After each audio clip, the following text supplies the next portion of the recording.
মেয়েকে বিয়ে দিয়েছি গত মাসে, একমাত্র মেয়ে। ছেলেটা ছোট, এখনো কলেজে পড়ে। আজ মেয়ের বাসায় দাওয়াত পড়েছে, ইফতারের দাওয়াত। কাল রাতে মেয়েকে ফোন করে জিজ্ঞাসা করলাম, তোর কি কি খেতে মন চায়, কি আনবো? মেয়ে আমার এক লম্বা লিস্ট মেসেজ করে পাঠালো, কিন্তু লিস্টের কোথাও মেয়ের পছন্দের কোনো কিছুই দেখলাম না। আমার মিসেসকে বললাম, মেয়ে তো জীবনে মিষ্টি খায় নাই, আজ এতগুলো পদের মিষ্টি আনতে বললো কেন? ফলও তো কোনোদিন জোর করে খাওয়াতে পারিনি, তবুও 6 পদের ফলের নাম লিখে দিয়েছে। আবার লিখে দিয়েছে 10 কেজি দেশি দুধ আর 8টা দেশি মুরগি নিতে। এগুলো তো তারে খাওয়াতে পারতাম না এই বাসায় রেখে। এক মাসে মেয়ের খাবারের রুচি বদলে গেছে। যাক, ভালো অভ্যাস হয়েছে। সে আমার কথার কোনো উত্তরই দিল না, যেন তার এতে কোনো মাথা ব্যথা নেই। সকাল সকাল উঠে বাজারে গিয়ে দেশি মুরগ আনলাম। আগের রাতে একজনকে গোয়ালের দুধ এনে দিতে বলেছিলাম, সেও নিয়ে এসে হাজির। আর যাওয়ার পথে ফল মিষ্টিগুলো কিনে নিব। আমার বাসা থেকে ওর বাসায় যেতে 45 মিনিট সময় লাগে। রাস্তায় জ্যাম থাকলে আরো বেশি সময় লাগে। সিএনজিতে সবার জায়গা হচ্ছে না দেখে আমি মুরগি আর দুধ নিয়ে এক সিএনজিতে উঠলাম আর মা ছেলেকে আরেকটা গাড়িতে তুলে দিলাম। রাস্তা থেকে ওর লিস্ট করা সব ফলগুলো নিয়ে নিলাম। আমার ভীষণ আনন্দ লাগছে। মেয়েটাকে কতদিন পর দেখবো।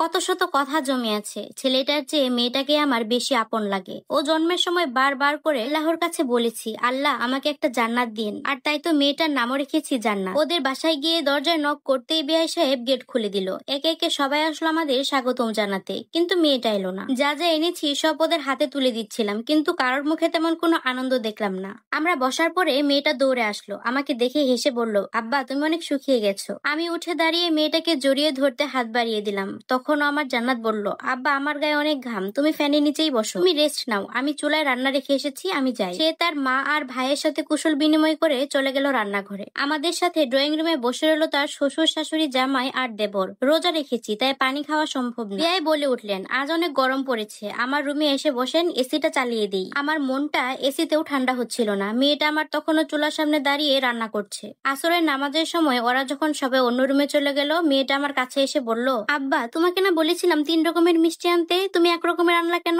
আর মুরগিগুলোও তো ছোট, তরমুজটাও বেশি বড় না। শুনে মনটা আমার বেশ খারাপ হয়ে গেল। আমার স্ত্রী তখনও স্বাভাবিকভাবেই শুনছে। জামাই ঘরে আসতে মেয়েটা আমার আবার চলে গেল রান্নাঘরে। এই মেয়েটাকে কত যত্ন রেখেছি, গরমে যেন কষ্ট না হয় তাই ওর রুমে সবার আগে এসি দিয়েছিলাম। আর এখন মেয়েটা গরমে কত কষ্ট করছে। বিয়েতে জামাইকেও একটা এসি দিয়েছিলাম, এবার গিয়ে দেখলাম ওইটা ওর শ্বশুরের রুমে লাগিয়েছে। সবাই এক এক করে ইফতারের আগে টেবিলে বসছিল। জামাইটা মোবাইলে কি যেন দেখছে আর হাসছে। মেয়েটা তখনও রান্নাঘরে। আজান দিল। মেয়েটা তখন আমার পাশে বসে একটু ইফতার করলো। ইফতার করা অবস্থায় ওর জামাই বলল, চায়ের পানি বসাও। আল্লাহ, একদম ভুলে গেছি। একথা বলে সে দৌড়ে রান্নাঘরে চলে গেল। তারপর জান্নাত একে একে সব থালা বাসন ধুচ্ছিল। জামাই চায়ের কাপগুলো এগিয়ে দিতে সেগুলো নিয়ে সে ধোয়া শুরু করলো। এক সময় পর আমি বলেই ফেললাম, তুই আমার পাশে বস, একটু কথা বলি। ও আবার হেসে বলল, আরে না, রাতের ডিনার এখনো রান্না হয়নি, ওটা বসাতে হবে। এই বলে সে উঠে চলে গেল। রাতে রান্না হওয়ার পর সবাইকে জান্নাত খেতে ডাকলো। এক এক করে সবাই গেল, কিন্তু আমার খেতে ইচ্ছা করলো না। সবার জোরাজোরিতে খেতে বসলাম, কিন্তু খেতে পারলাম না। তো আমাদের সাথে আমার মেয়েটা খেতে বসলো না। সে বলল